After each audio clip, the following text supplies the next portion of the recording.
Hey everybody, it's Cameron of Speedtech Performance. Now we are just buttoning up a couple things on Jeremy's car. As you know, his is running our independent rear suspension, the overhead cantilever setup with the QA1 Mod Shock, as well as the ExtReme subframe up front.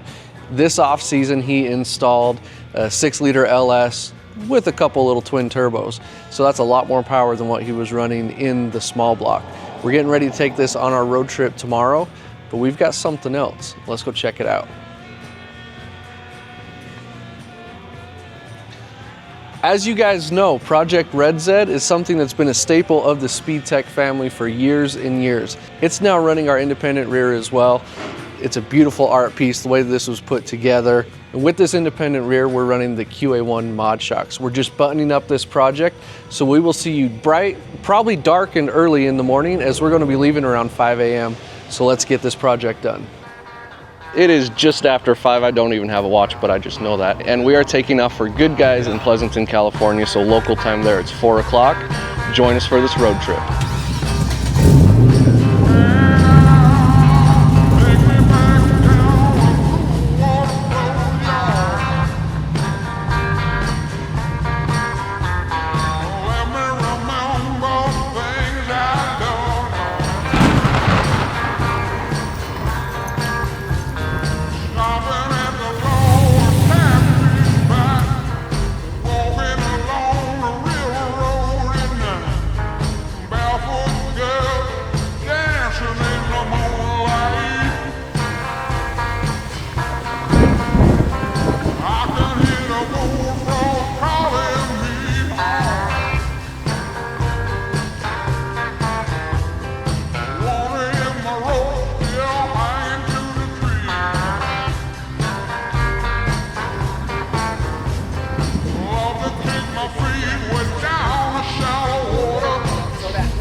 All right, so we are about, what, 30 miles outside of Vegas. We've went through rainstorms. We left again at 5 a.m. and we're here in the chase car. We've got Roger next to us in his Camaro, as you see right there, and then Jeremy's in front in his Camaro. So far, so good. Both cars are handling fantastic with the modern engines and everything. They're getting some great gas mileage. I just heard Roger say something about 19 miles per gallon or something like that is what he's averaging right now. But there he goes past us again. And this is what it's all about. This is what Speedtech Performance is all about, is Roger's car from the refresh only has 100 miles on it, maybe 200 miles. And now we're taking on a 1,500 mile road trip. And here's Jeremy, just cruising, arm out the window. I've got someone riding my butt though, so I'm gonna pass Jeremy really quick.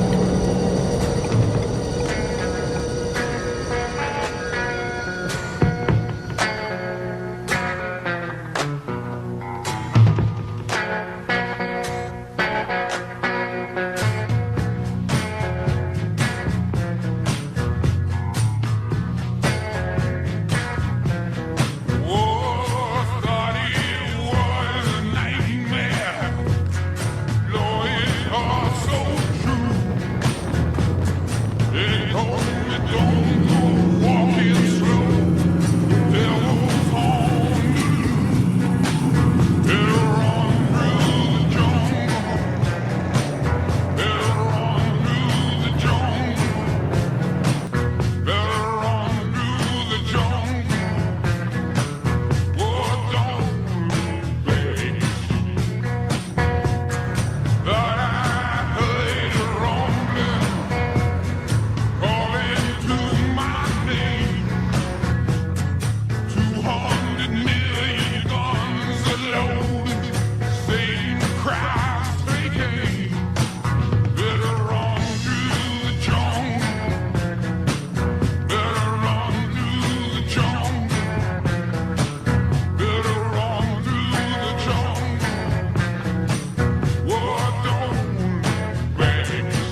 What are we doing right now?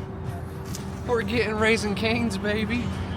And we're gonna go pee. By the way, this is international sign language for chicken fingers.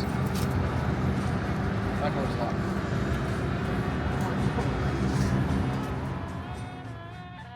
So, you know, what a rush to get this car done for the long road trip. I mean, we were scrambling to get it done. You had been working day and night. I helped you with the last little bit, but man, oh man, it was just a last minute scramble to get it done, knowing that we had a 12-hour drive ahead of us. Yeah. So then once we hit the road, there was lightning, thunder, it was dark out, it was pouring rain, little hard to see, but we just said, let's just carry on and let's go. Yeah. And good feeling to get that out of our system, and then it started clearing up and getting open, a little more open space ahead of us, and it was pretty early in the morning. I think we left at what time? 5. It was just after 5. Just after 5. But yeah, it was pretty cool going through the gorge and seeing the lightning reflect off the walls of the gorge. I mean, that's one of those things you just can't hardly catch in pictures, for sure. Absolutely. It's a great feeling. Just, I mean, it was incredible to feel the amount of traction the car got and how stable the car was at any speed. You know, once the rain let off, and I could actually see through my windshield, you know, it was such a good feeling, and it just felt so predictable getting through the corners like that. Now I know what you talk about with your car as how it hugs the road and just wants you to hit the gas more and more as you get into corners.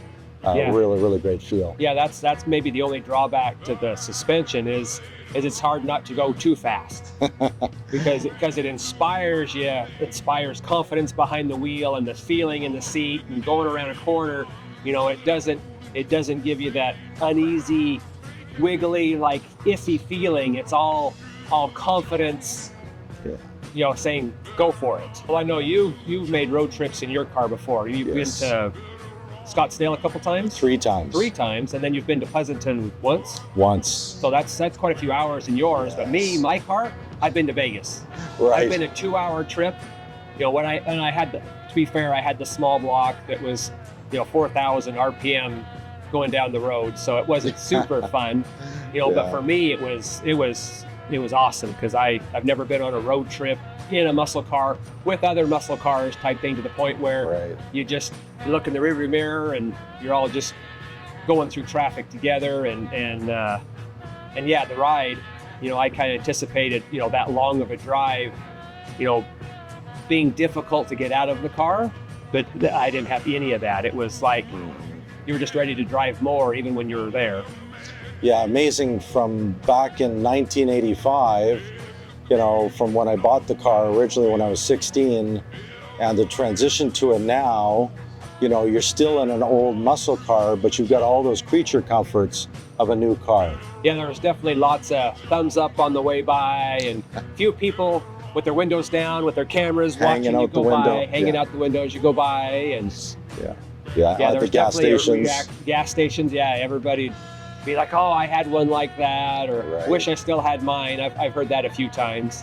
Yeah, really neat as we pulled into the show and we parked at the show, at least I parked at the show, and having the red, white, and blue Camaros out front there, and just the reaction of customers when they seen the car in person and they were following us on our social media to actually be able to see it in person, and just some great reactions from customers, some great you know, they felt the build was done really well, and couldn't believe we took this long of a drive. And then they look over and see you racing out at the Autocross, and just the reaction of seeing what you're doing after just driving 730 miles, you know, racing the car out there was phenomenal. So it was just such a good feeling, and a lot of pat on the backs for doing what we did.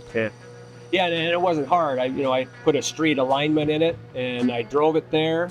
And once I got there, I changed some camber shims and changed my alignment, bumped up the shocks a little bit. I went out there and put down some rubber. Yeah, that's what around some cones, had some fun. That's what I found was amazing, is that when on a long drive like this, you'd expect that you'd have to make a lot of adjustments along the way. And I mean, we set up the mod shocks, the QA1 Mod Shocks, at a couple of clicks of compression and maybe 3 or 4 rebound on mine, and it was dead set, and it was so comfortable all the way there. You got the leather seats and a little bit of tire under the car, and it was just, I just didn't have to adjust anything all the way there, and the car looked great and as it was sitting there as well. So that's really the beginning of many, I think, for us, and being able not just to race the cars and also drive them long trip. I mean, you literally built both of these cars. We just drove them 1,500 miles. You raced your car the entire time, and without one hiccup all the way there. A couple of little rock chips, and that was it. Other than that, you know, very, very comfortable all the way through. So it's looking forward to the future. Other than my rear end temperature did shoot up Oh, sure. going over the passes. Yeah. I was driving along. It's like, oh, you know, it's 280, 300, 320. I'm like, do I pull over? Do I pull over? You know, then we start going down the mountain, and it's just like, oh, well, it's cooling down. It'll be okay. You know, maybe it was a burp or something like that, and get to the gas station and get out my temperature gun and check it. And it's just like, oh, well, it's 160, 180. So it can't have got that hot. So it had to be something. It was something like else. A temperature sender or something like that. Something weird electrically going on. Yeah, that was Death Valley. I think I was in 6th gear. We were doing 80 up Death Valley, just like it was nothing. Yep. Yeah. Yeah, really great experience, and I can't thank you enough putting these cars together. But man, we make it look easy with this, with the full Speedtech ExtReme and IRSs in these cars. Everybody's loving them, and I tell you, I can see why. You know, the feeling is fantastic. Yeah, and the videos don't even give it justice. You know, some of the roads in California are really, if you haven't driven them, they're rough at times. You know, but you can see in the video the car kind of moves a little bit, but inside you hardly even feel it. Yeah. So that was pretty surprising. Even like you can see the road in front of you, like there's some potholes, and you can see some broken concrete, you know, from the semis just beating the road up, and you kind of almost prepare for it, but then it's like, then you're just over it. oh, well that wasn't so bad. Yeah, pretty amazing. Yeah, great feeling, great to see. Yeah. Awesome.